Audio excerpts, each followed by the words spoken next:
Everyone, आज के video में वर्कशीट नंबर 7 करने वाले हैं। दो चर राशि वाले रैखिक समीकरण, इससे संबंधित सभी महत्वपूर्ण सवाल। देखिए, पहला सवाल है, दो चरों वाले रैखिक समीकरण निकाय को हल करने की विधि है। तो देखिए, यहाँ पर पहला ऑप्शन दिया गया है प्रतिस्थापन विधि, विलोपन विधि, वज्रगुणन विधि, उपरोक्त सभी। तो इसका आंसर होगा उपरोक्त सभी। दूसरा प्रश्न है, दो अंकों वाली संख्या होगी यदि इकाई का अंक x व दहाई का अंक y हो। देखिए, इस सवाल को ध्यान से समझिए, जिससे इस तरह के कोई सा भी सवाल आपसे पूछा जाए आप आसानी से कर पाए। देखिए, इकाई का अंक का स्थानीय मान, इकाई के अंक का स्थानीय मान 1 होता है, ठीक है। और दहाई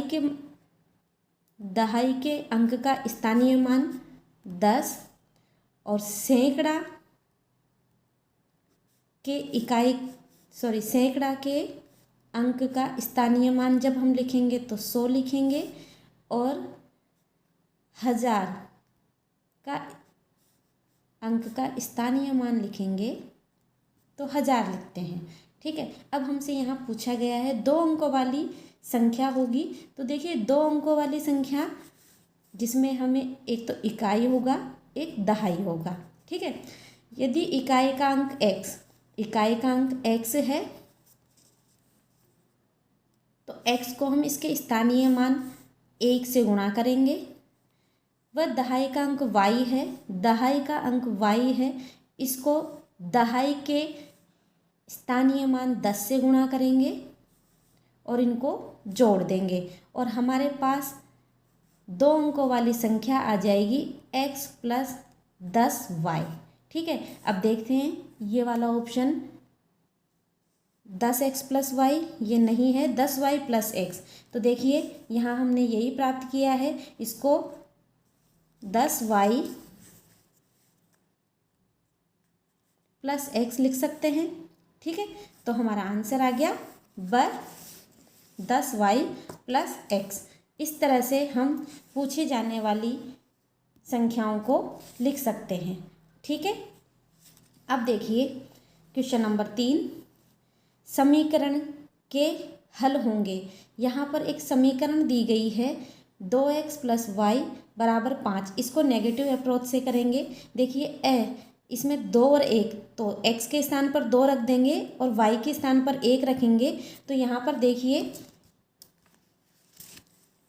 क्वेश्चन नंबर 3, इसका जो कि 2 और 1 दिया गया है, तो इस समीकरण में रख रहे हैं 2 × 2 के स्थान पर x के स्थान पर 2 रख रहे हैं, प्लस y के स्थान पर 1, 2 दूनी 4 और 1 5। तो बराबर में यहाँ 5 दिया गया है, हमारे पास 5 आया है, तो ये इस समीकरण को संतुष्ट करता है। तो हमारा आंसर हो गया ए, ठीक है। इसके अलावा कोई सा भी बिंदु इस समीकरण को संतुष्ट नहीं करेगा। देखिए, यहाँ 1 और 2 दिया गया है, जब आप 2 एकम 2, जब ब के दिए गए हैं x और y के मान, इनको रखेंगे तो 2 × 1 प्लस y के स्थान पर रखेंगे 2, तो 2 एकम 2 + 2 यानी 4 आ रहा है, जो कि बराबर में 5 है। तो ये ≠ 5, ठीक है। तो ये इसको संतुष्ट नहीं कर रहा। इसी तरह से ये भी नहीं करेगा और ये भी नहीं करेगा, ठीक है। हमारा आंसर हो गया ए। प्रश्न नंबर 4 है, समीकरण x + y = 6 में कितने हल होंगे। देखिए, यह एक रैखिक समीकरण है, अतः इस रेखा पर स्थित सभी बिंदु इसके हल होंगे, अतः इसका आंसर होगा अनंत, ठीक है। तो इसका आंसर होगा अनंत। देखिए, ये समीकरण रैखिक समीकरण है, इस रेखा पर स्थित सभी बिंदु इसके हल होंगे, इसलिए इसका आंसर अनंत। क्वेश्चन नंबर 5, समीकरण x + 2y = 9 में यदि x = 5 हो, यहाँ पर x के स्थान पर 5 हो, तो y का मान हमसे पूछा गया है। बहुत आसान सवाल है। देखिए, इसमें हम रख देंगे क्वेश्चन नंबर 5,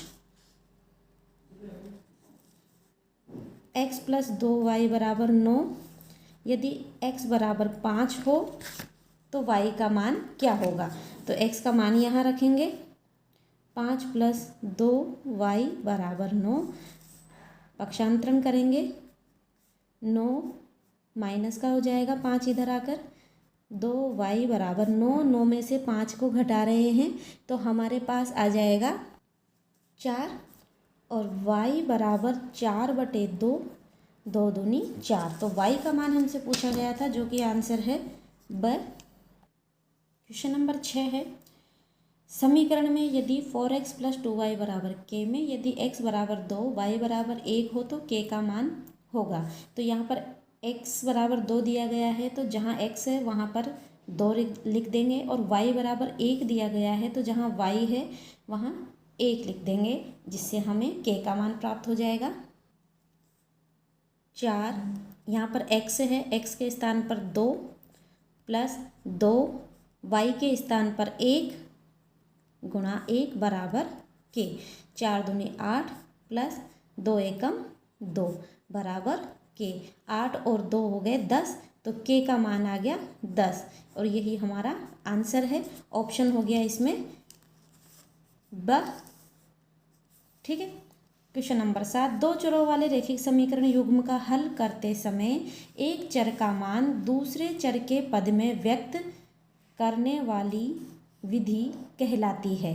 देखिए, दो चरों वाले रैखिक समीकरण युग्म का हल करते समय एक चर का मान दूसरे चर के पद में व्यक्त करने वाली विधि प्रतिस्थापन विधि कहलाती है। ठीक है। क्वेश्चन नंबर 8, मानक समीकरण दिया गया है, इसके लिए समीकरण 2x + 3y बराबर 4 में a b c का मान ज्ञात कीजिए। देखिए, a का मान हो जाएगा a बराबर 2, इससे तुलना कर रहे हैं। b बराबर आ जाएगा b बराबर 3, और c बराबर 4। ठीक है, ये इसका आंसर हो गया।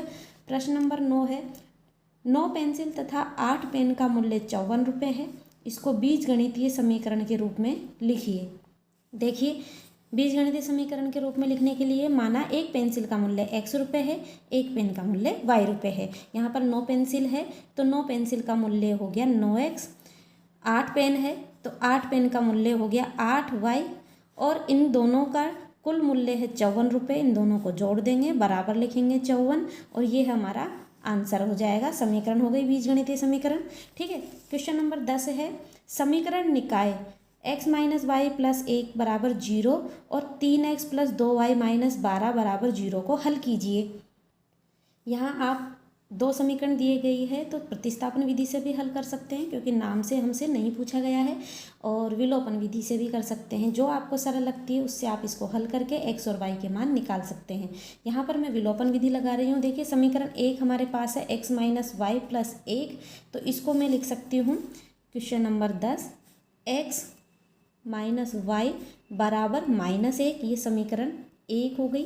ठीक है, और इसको लिख सकते हैं 3x + 2y बराबर 12, ये समीकरण 2। अब विलोपन विधि लगा रहे हैं तो या तो x का गुणांक समान करेंगे या y का गुणांक समान करेंगे। तो समीकरण 1 को गुणा कर देंगे 2 से, तो देखिए यहाँ पर आ गया 2x - 2y बराबर -2। ठीक है, और दूसरी समीकरण है 3x + 2y बराबर 12।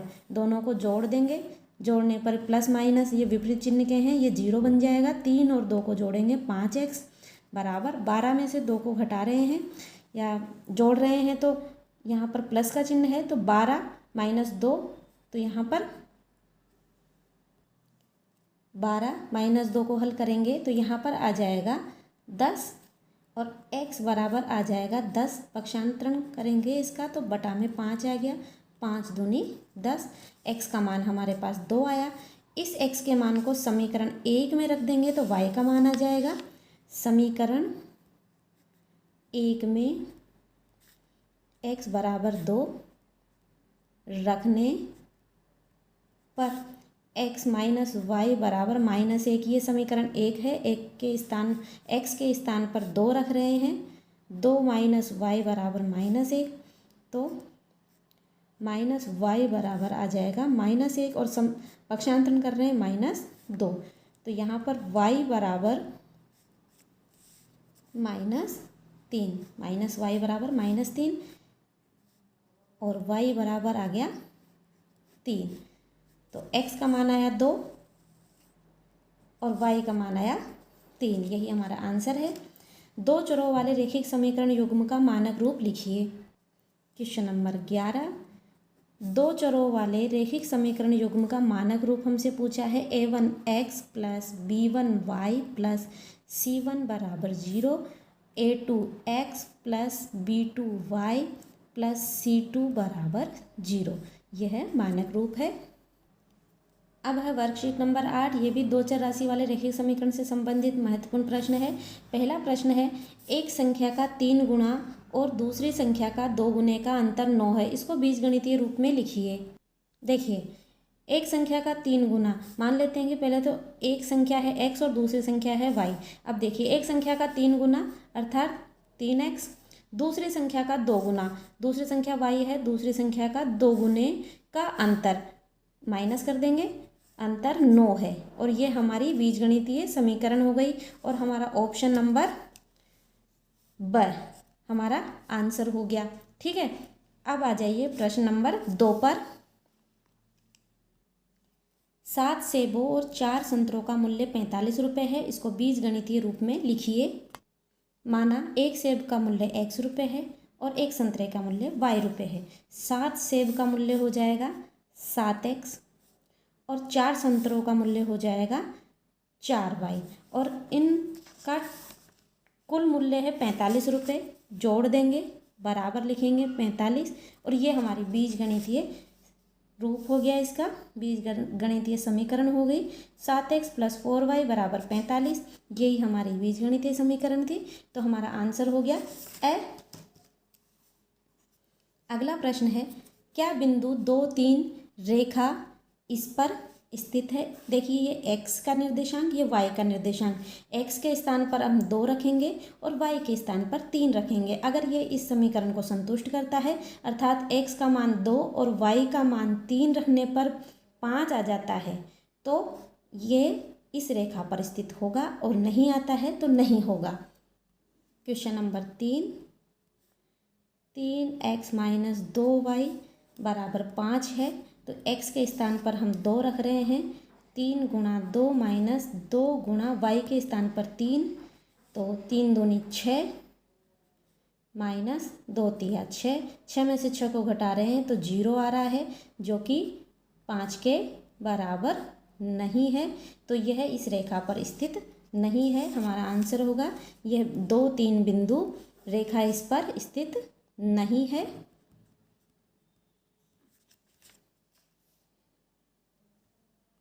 तो हम यहाँ लिख देंगे बिंदु 2, 3 रेखा 3x माइनस 2y बराबर 5 पर स्थित नहीं है। क्वेश्चन नंबर 4,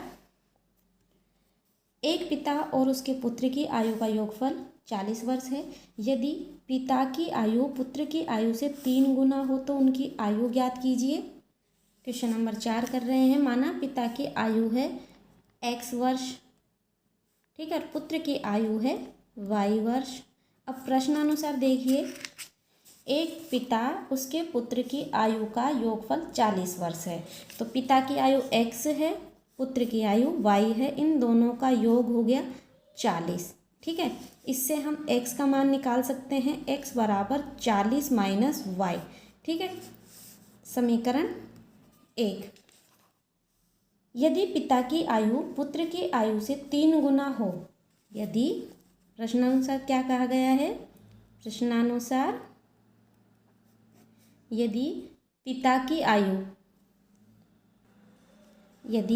की आयु पुत्र की आयु से 3 गुना हो, तो देखिए पिता की आयु है x, ठीक है, और इसमें प्रश्न में हमसे कहा है पिता की आयु पुत्र की आयु से 3 गुना है, पुत्र की आयु y है, इससे 3 गुना है, तो बराबर का चिन्ह लगा देंगे और ये हमारी एक समीकरण बन गई। ठीक है, समीकरण 2, देखिए x का मान यहाँ रख दें तो हमारे पास y में आ जाएगी ये समीकरण और y का मान ज्ञात कर सकते हैं। x का मान समीकरण 1 में रखने पर देखिए यहाँ रखा 3y बराबर 40 माइनस y, इस y का पक्षांतरण इधर कर देंगे तो 3y प्लस y हो गया बराबर 40, ये हो गया 4y बराबर 40। y का मान ज्ञात कर लेंगे। y बराबर 40/4, 4 एकम 4, 0, अर्थात y पुत्र की आयु हमने y वर्ष मानी थी, अर्थात पुत्र की आयु आ गई, पुत्र की आयु बराबर y बराबर 10 वर्ष। ठीक है, अब हम पिता की आयु ज्ञात करेंगे जो कि हमने x मानी है। तो यहाँ पर y का मान अगर हम रख देते हैं तो x बराबर y है, यहाँ पर 10 रखने पर 3 गुणा 10 करेंगे तो x बराबर 30 आ जाएगा। तो पिता की आयु हो जाएगी, पिता की आयु x बराबर 3 गुणा y के स्थान पर रख रहे हैं 10 और ये आ गया 30 वर्ष। ठीक है, प्रश्न नंबर 5 है, समीकरण 2x + 5y बराबर 17 के 2 हल ज्ञात कीजिए। इस तरह के सवाल में आप x और y के मान रखकर हल ज्ञात कर सकते हैं। देखिए, x बराबर 0 रखेंगे तो यहाँ पर 5y बराबर 17, अर्थात y बराबर आया 17/5। और यदि y बराबर 0 रखते हैं तो y बराबर 0 रखने पर ये तो 0 हो जाएगा, यहाँ पर आया 2x बराबर 17, तो x बराबर आया 17/2। या फिर x बराबर 1 रखते हैं तो यहाँ पर 2 गुणा 1 + 5y बराबर 17, 2 एकम 2 + 5y बराबर 17, 5y बराबर 17, ये इधर आएगा माइनस हो जाएगा। ठीक है, तो 5y बराबर 17 में से 2 को घटाएंगे 15, y बराबर 15/5, 5 × 15, तो y का मान आया 3। और इसी तरह से अगर y बराबर 1 रख दें इसमें तो 2x + 5 गुणा 1 बराबर 17,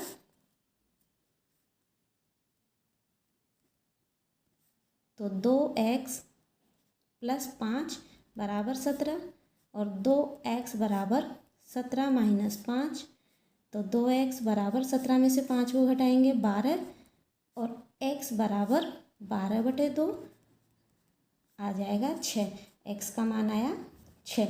इस तरह से हम हल निकाल सकते हैं। यहाँ पर y बराबर 1 रखने पर x बराबर 6 आया और यहाँ पर x बराबर 1 रखने पर y का मान आया 3। और इसी तरह से x बराबर 0 रखने पर y बराबर 17/5 और y बराबर 0 रखने पर x बराबर 17/2। इस तरह से हम मान रखकर निकाल सकते हैं। क्वेश्चन नंबर 6 है, रैखिक समीकरण युग्म दिया गया है, ये और ये, इसका हल हमें ज्ञात करना है, अर्थात x और y का मान हमें ज्ञात करना है। देखिए, ये 2 समीकरण हमें दी गई है, हम विलोपन विधि अगर इसमें लगाते हैं तो x के गुणांक या फिर y के गुणांक इनमें से एक को हम समान बनाएंगे। तो इसके लिए हम समीकरण 1 को गुणा कर देते हैं √2 से तथा समीकरण 2 को गुणा कर देते हैं √3 से। तो इसको हम गुणा कर रहे हैं √2 से, तो यहाँ पर आ जाएगा 2x प्लस यहाँ पर √6y बराबर 0। और यहाँ पर समीकरण 2 को √3 से गुणा कर रहे हैं तो √3 को √3 से गुणा करने पर 3x माइनस यहाँ पर आ गया √6y बराबर 0। देखिए, जोड़ रहे हैं, प्लस माइनस ये 0 हो जाएगा और यहाँ पर 5x बराबर 0, तो x बराबर 0, x का मान आया 0। समीकरण 1 में x का मान रख देंगे तो y का मान हमें प्राप्त हो जाएगा। तो समीकरण 1 है हमारी √2x, x के स्थान पर 0 रख रहे हैं तो ये वाला पद 0 हो जाएगा और यहाँ पर बचेगा √3y बराबर 0, तो y बराबर 0। ठीक है, समीकरण 1 में x बराबर 0 रखने पर y बराबर 0 और x बराबर 0 हमारा आंसर आया। 2 समीकरण दी गई है, इसको प्रतिस्थापन विधि से हल कीजिए। देखिए, 2x + 3y बराबर 8, ये हमें समीकरण नंबर 1 दी गई है। इससे देखिए हम x का मान निकाल रहे हैं, 2x को यहीं रहने दिया, 3y को उधर लेकर जा रहे हैं, पक्षांतरण कर रहे हैं, तो यहाँ पर 8 - 3y आ जाएगा और x बराबर आ जाएगा 8 माइनस 3y बटा 2। ठीक है, इसको हम समीकरण नंबर 2 नाम दे देंगे। ठीक है, अब हमारे पास जो दूसरी समीकरण है 8x माइनस 3y बराबर 2, इसमें x का मान प्रतिस्थापित कर देंगे। इसको समीकरण 3 नाम दे देंगे। समीकरण 3 में समीकरण 2 से x का मान प्रतिस्थापित करने पर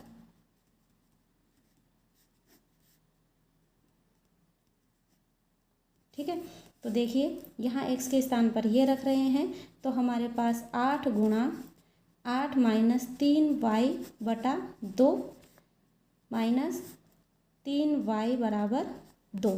ठीक है, अब 2 से काट रहे हैं 8 को 4 बार, 4 को गुणा करेंगे तो यहाँ पर आ जाएगा 32। 8 गुणा 4 करने पर 32, 4 को 3 से गुणा करेंगे तो 12y माइनस 3y बराबर 2।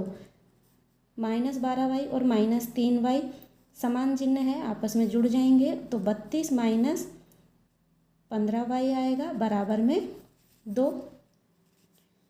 माइनस 15y को यहीं रहने देंगे और 32 का पक्षांतरण करेंगे, माइनस का 32 हो जाएगा। माइनस 15y बराबर माइनस 32 प्लस 2, इनको हल करेंगे तो आ जाएगा माइनस 30। माइनस माइनस कट जाएगा, यहाँ पर y बराबर 30 बटे 15, 15 एकम 15, 15 दूनी 30, 2 बार भाग गया तो y का मान हमारे पास आ गया 2। y का मान समीकरण 2 में रख देंगे, x का मान आ जाएगा। y का मान समीकरण 2 में रखने पर देखिए समीकरण 2 ये हमारे पास है, तो x बराबर 8 माइनस 3 और y का मान हमारे पास आया है 2 बटा 2। x बराबर 8 माइनस 3 दूनी 6 बटा 2। 8 में से 6 को घटाएंगे 2 आएगा, 2 बटा 2 1 आया, तो x बराबर आया 1 और y बराबर हमारा हमने प्राप्त किया y बराबर 2। यही आंसर है। ये 2 समीकरण हमें दी गई है, समीकरण 1 समीकरण 2। विलोपन विधि लगाने के लिए या तो x का गुणांक समान करेंगे या y का गुणांक समान करेंगे। तो यहाँ पर देखिए y का गुणांक समान करने के लिए समीकरण 2 को 2 से गुणा कर देते हैं, समीकरण 2 को गुणा कर देते हैं 2 से, तो हमारे पास देखिए इसको ऐसे कैसे लिख रहे हैं 3x प्लस 4y बराबर 10, और इस समीकरण को पूरी को 2 से गुणा करके लिख रहे हैं 2 दूनी 4x माइनस 4y बराबर 4। ठीक है, जोड़ रहे हैं, यहाँ पर प्लस और यहाँ पर माइनस है, ये आपस में 0 बना देगा। 4 और 3 को जोड़ेंगे 7x बराबर 14, x बराबर 14 बटे 7 बराबर आया 2। x का मान आ गया 2। x का मान समीकरण 1 में रख देंगे, जिससे हमारे पास y का मान प्राप्त हो जाएगा, या फिर समीकरण 2 में भी रख सकते हैं। ठीक है, समीकरण 1 में x बराबर 2 रखने पर समीकरण 1 है 3x प्लस 4y बराबर 10, x के स्थान पर 2 रखेंगे तो यहाँ 6 हो जाएगा, 4y बराबर 10, तो 4y बराबर 10 पक्षांतरण कर रहे हैं, माइनस का हो गया। 4y बराबर 10 में से 6 को घटाएंगे तो 4 आएगा, तो y बराबर 4 बटे 4, 4 से 4 एक बार कटेगा, y का मान आया 1 और x का मान आया 2। यही आंसर है। इस तरह से विलोपन विधि हमने लगा दी। अगला क्वेश्चन है 8x प्लस 5y बराबर 9 व 3x प्लस 2y बराबर 2 को प्रतिस्थापन विधि से हल कीजिए। एक समीकरण ये दी गई है, दूसरी समीकरण है 3x प्लस 2y बराबर 2 और प्रतिस्थापन विधि हमें लगानी है। ये समीकरण 1 समीकरण 2। देखिए इससे हम x का मान निकाल लेते हैं। 3x प्लस 2y बराबर 2 को हल कर रहे हैं, 3x यहीं रहने देंगे और y को उधर लेके जाएंगे 2 माइनस 2y, तो x बराबर 2 माइनस 2y बटा 3, समीकरण नंबर 3। x का मान आया ये, इसको हम समीकरण 1 में रख देंगे जिससे y का मान निकालेंगे। समीकरण 1 में x का मान प्रतिस्थापित करने पर समीकरण ये है, तो यहाँ पर x के स्थान पर रखेंगे 2 माइनस 2y बटा 3, तो यहाँ पर 8 गुणा 2 माइनस 2y बटा 3 प्लस 5y बराबर 9। इसको हल कर लेंगे, 8 को 2 से गुणा करेंगे 16, 8 को -2 माइनस 16y बटा 3 प्लस 5y बराबर 9। 3 लघुत्तम ले लेंगे। अब यहाँ पर आया 16 माइनस 16y प्लस यहाँ पर 15y आ जाएगा बराबर 9। 3 को इधर पक्षांतरण कर देंगे, तो यहाँ पर 16 माइनस 16y प्लस 15y बराबर यहाँ पर 27 हो जाएगा। अब देखिए यहाँ पर भी y है, यहाँ पर भी y है, -16 प्लस 15, इनको हल करेंगे तो -y आ जाएगा बराबर 27। देखिए इस 16 का भी पक्षांतरण कर देते हैं, तो यहाँ पर -y बराबर 27 और इधर 16 आएगा तो माइनस के 16 हो गए। -y बराबर 27 में से 16 को घटाएंगे 11 आ जाएगा, तो y बराबर आया -11। और समीकरण नंबर 3 में y का मान रख देंगे तो हमारे पास x बराबर आ जाएगा, समीकरण 3 में y का मान रखने पर x बराबर 2 माइनस 2 गुणा y का मान -11 बटा 3 है, तो x बराबर 2 माइनस माइनस प्लस हो गया और यहाँ पर 22 आएगा बटा 3, तो x बराबर 22 और 2 को जोड़ेंगे 24 बटा 3, 3 का भाग देंगे 8 बार जाएगा, तो x बराबर आया 8 और y बराबर आया था -11। यही हमारा आंसर है। आज का वीडियो कैसा लगा कमेंट में ज़रूर बताएं, वीडियो को लाइक करना ना भूलें और जो चैनल पर नए हैं सब्सक्राइब ज़रूर कर लें, जिससे आने वाले सभी महत्वपूर्ण वीडियोज़ आप आसानी से देख पाएँ। हंसते रहिए, मुस्कुराते रहिए और अपनी प्यारी सी मुस्कुराहट के साथ पढ़ते रहिए गणित। Thanks for watching, bye bye.